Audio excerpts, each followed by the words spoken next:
So I entitled today, Why Am I Here?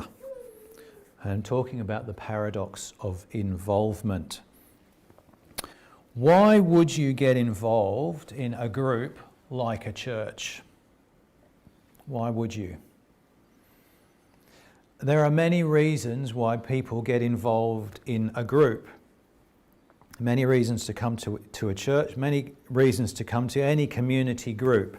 And if you were to ask each individual who comes along, they'll have their own reasons for doing so.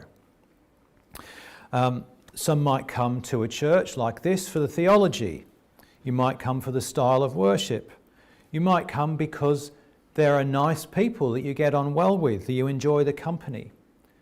It might be because there are like-minded people who think the same things in the same way that you do. It might be for the social connection. It might be because of what you can get out of it, or it might be because of what you put into it. There are many reasons why you would come to a church or another community group. Now, how do I know when I come into a group like this that my needs and desires are going to be met?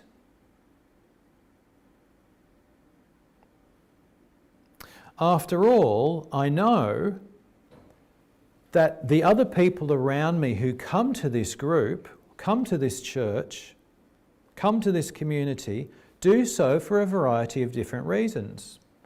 And there's really nothing to suggest that my reason is the dominant reason for coming. There may be another reason that takes the fore.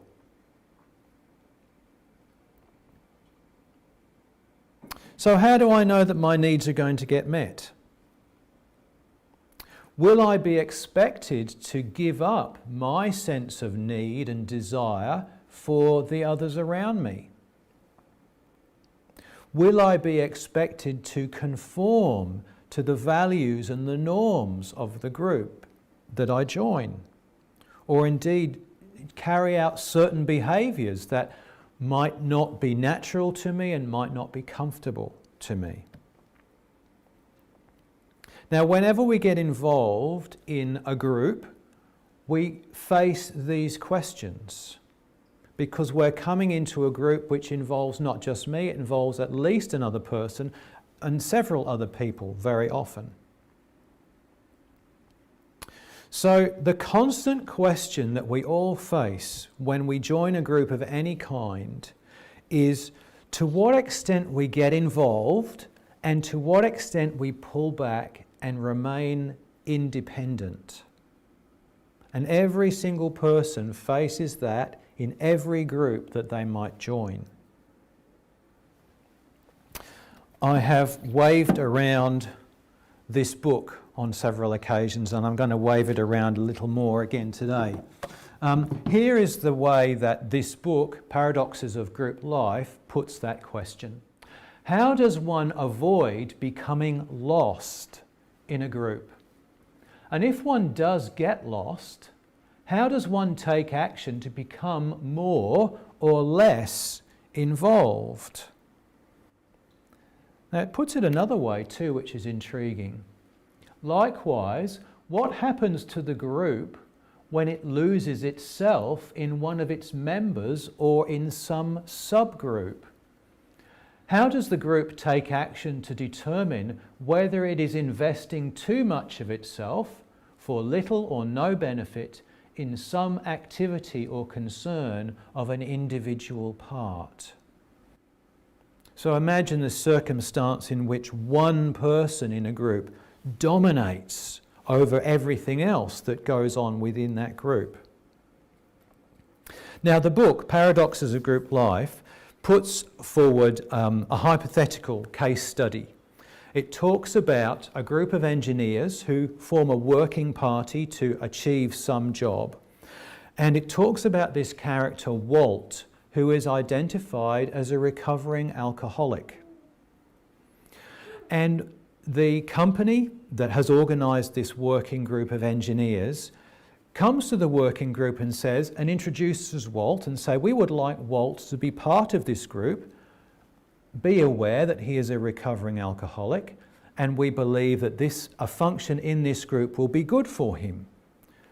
And they check out, is the group happy with Walt's presence in that group as part of that working group, achieving an aim in work? The group is happy to do so, happy to welcome Walt, and Walt feels affirmed, and he feels supported in the context of that group. And for a little while, all goes well.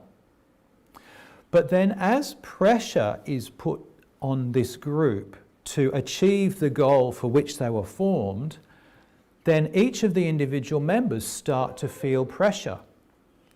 And Walt also starts to feel pressure and stress because of his own journey and what he brings to the group. The group start to see Walt's success in staying dry, as in keeping off the drink, as the group's success. And in a sense, the purpose of the group becomes shifted away from the task that they were set to keeping Walt on the straight and narrow. And you can see how things start to get skewed. And the group process becomes overtaken by this character of Walt. So this is what they're talking about here with this question. The idea that an individual with their problems, and we each have our problems, can come to dominate a group in an unhealthy way. And how do we break free from that?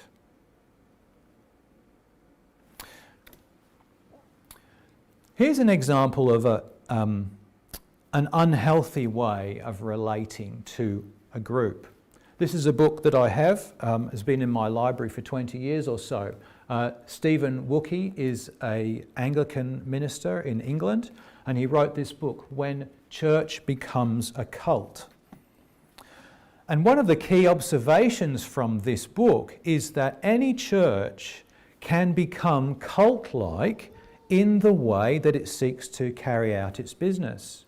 So we can, for example, focus in an unhealthy way on gathering people in and just having people sit in the seats and take part in our services of worship or any of our activities.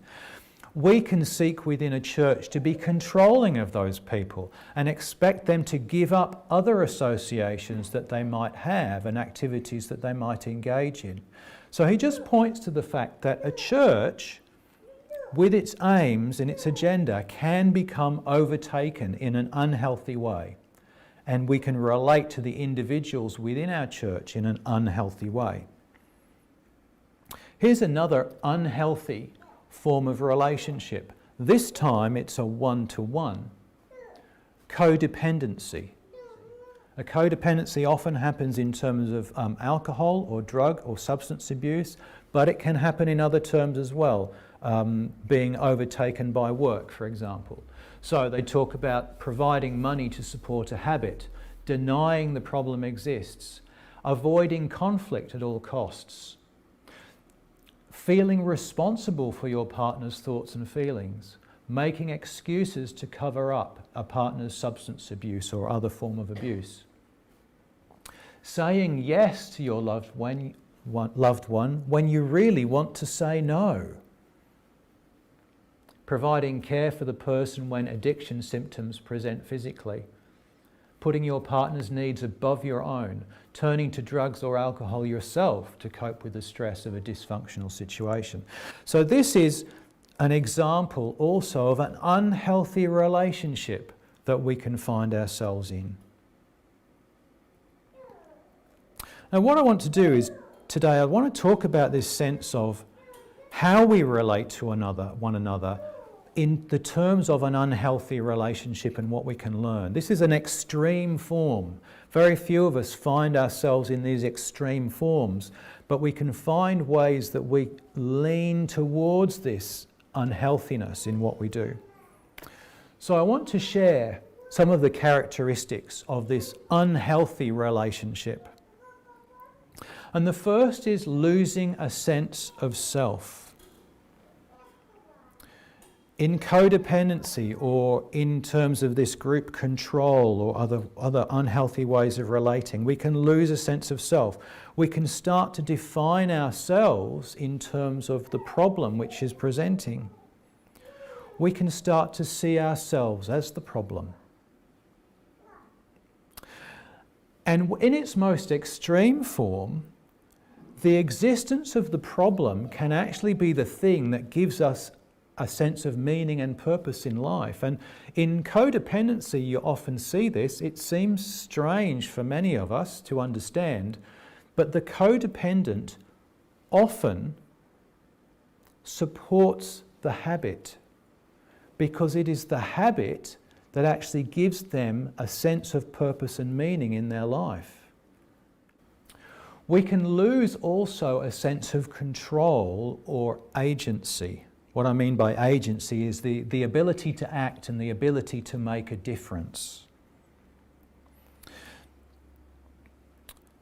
Now, this comes out of a fear of consequences. So we fear the consequences of a certain action. We've seen it played out many times before, and so we act to prevent those consequences taking place. It's very easy in that circumstance, then, as we do that, we have that fear of consequences, we act to prevent them taking place, then to place a sense of blame on the other who we see as causing our need to act. And we start to lose a sense of control because we feel we must act. And if we didn't act, the consequences would be dire.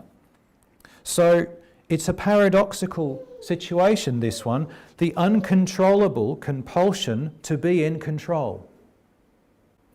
The uncontrollable compulsion to be in control.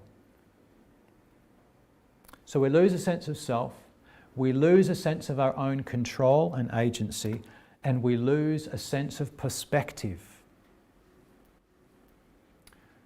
We lose a sense of a life outside or beyond the problem. It becomes overwhelming. It fills our entire world. We can't imagine a time when the problem doesn't exist. It can lead to a sense of hopelessness, a resentment, an idea that this is my lot in life. This is all that I have to look forward to. And as I said before, we become invested in maintaining the problem because it becomes everything that there is and everything that we know. You know, better the devil we know, that idea. So how do we move beyond this? How do we regain a sense of self?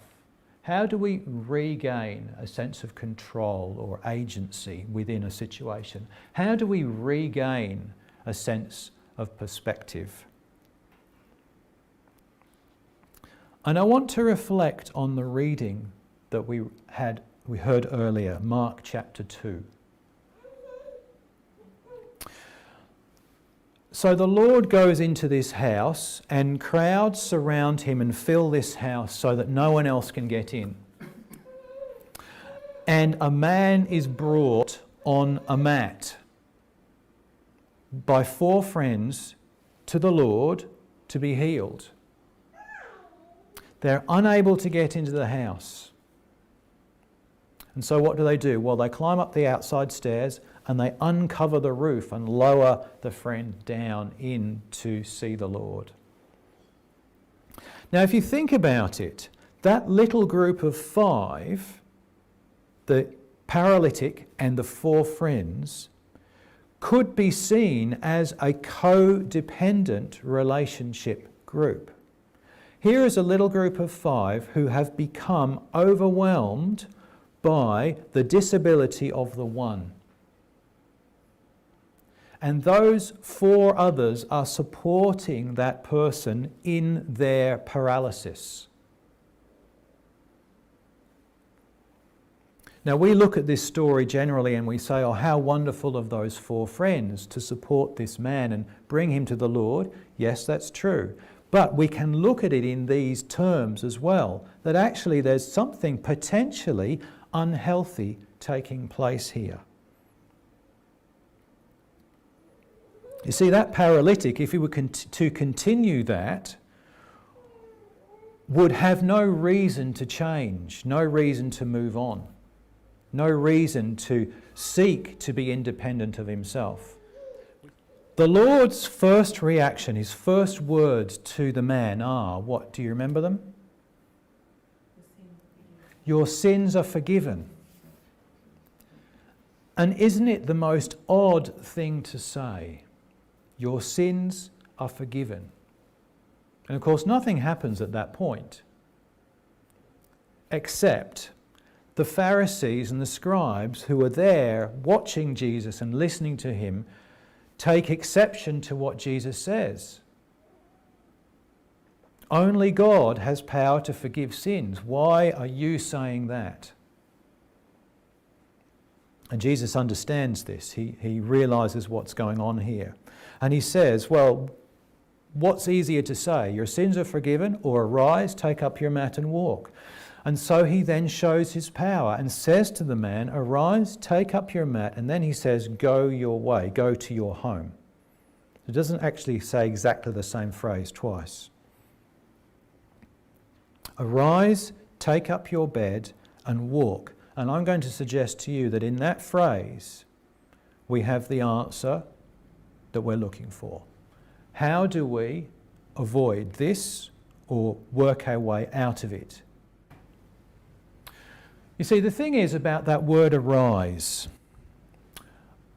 The other way to translate it, and it is often used in the Gospels, is awaken. Arise, awaken. It's all the same word. Now, Swedenborg, when he talks about this word in the Word, he says the way that it's actually arise is to have a higher perspective, to be able to look down on the situation and see it as it really is. The other way to look at it is to awaken. You have fallen asleep. You are unaware of what is going on around you. You are unaware of the situation within your own life. So arise, awaken.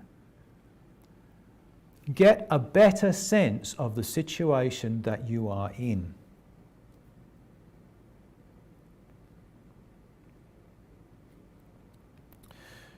Now, of course, one of the things that Swedenborg writes is the fundamental importance of repentance, self-examination, to actually understand the situation you find yourselves in. This is what he writes in the Heavenly City. We recognize our faults when we learn what sorts of things are wrong. We see them in ourselves, we admit them, we take responsibility for them and criticize ourselves for them. We regret our faults when, once we have admitted them and asked with a humble heart for help in giving them up, we stop acting on them and start living a new life in harmony with the rules of kindness and faith. Self-examination is the first part of the equation. Going back to paradoxes of group life, this is what they say. One's ability to take a perspective on oneself depends on one's ability to get outside of one's own experience while at the same time remaining inside the experience. We need two perspectives, the perspective within and the perspective without. Although this is extremely difficult, it is essential for growth and is what is meant by the concept of an observing ego at an individual level. So we must arise, awaken is the first step. See the situation where we are in for what it truly is, not what we believe it to be.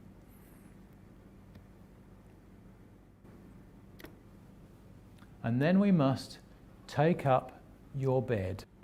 You see, the bed is what the mind rests in. It is our understanding of the world. The thing is, take up your bed and walk. It's not fixed. We're not talking about beds that are the size of the beds we sleep in these days. We're talking about a mat, which is rolled up, tucked under the arm, and then you can walk off and move it. And that's what we need to do. We need to take that idea, our understanding of the world, and we need to actually physically move it. Take it somewhere else, gain that other perspective. And Swedenborg talks about the value of self-compulsion. Now, we talked about compulsion earlier. There's the compulsion to avoid consequences. But that's not the self-compulsion we're talking about. We're talking about the compulsion that makes a choice, that says, this is something that is important to me, therefore I will act according to that. So one of the things we can talk about in terms of codependency is boundaries. Setting boundaries is a very, very important thing to do, both for myself and the person with whom I am codependent. In other words, to let them face the consequences of their own actions. And the final thing is walk or go to your home. One of the really interesting things in Swedenborg's work is this idea of the proprium, the self, what belongs to me. And what's particularly interesting is what Swedenborg calls the heavenly proprium. You see, the heavenly proprium is derived not actually from me, but from the Lord.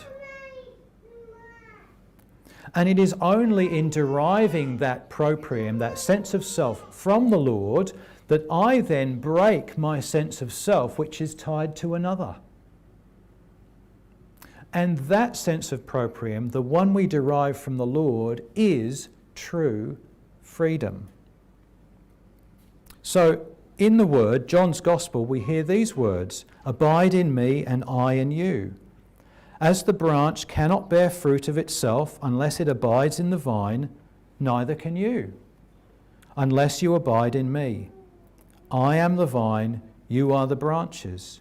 He who abides in me and I in him bears much fruit. For without me you can do nothing." And this is going to your home. This is your own sense of self.